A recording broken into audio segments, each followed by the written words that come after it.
Hi అందరికీ. ఇదే మా ఊరు సముద్రం.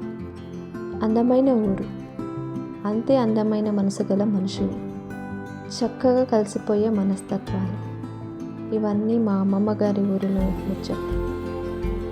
ఊరి పేరుకు తగ్గట్టుగానే ఎలా అయితే ఆ సముద్రం రకరకాల నదులను తనలో కలుపుకుంటుందో, ఈ ఊరిలో మనుషులు కూడా అందరు మనుషుల్ని తమ మనుషులుగానే ఆప్యాయతతో పలకరిస్తారు. అందరితో కలిసిమెలిసి వ్యవహరిస్తారు.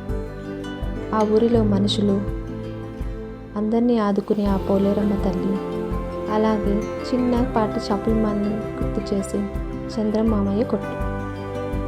ఇవన్నీ నా మాటలు కాదు, మా అమ్మ మనసులోని మాటలు. ఆ ఊరికి వెళ్ళనంత వరకు ఆ ఊరంటే నాకు పెద్దగా ఇష్టం లేదు.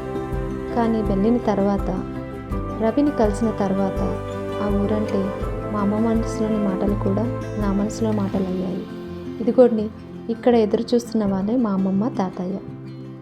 అక్కడ ఆ మధ్యలో నిలబడింది నేనే ఇట్లు మీ రేణు. అదిగోండి, అక్కడ నిలబడింది చూడండి మా అమ్మమ్మతో పాటు, ఆవిడే మా అమ్మ. అస్సలు నేను ఇష్టపడిన ఊరు, ఆ ఊరు నన్ను ఎలా ఇష్టపడిందో ఇవన్నీ మీకు తెలియాలంటే వచ్చే ఎపిసోడ్ వరకు ఆగాల్సిందే. ఇట్లు మీ రేణు.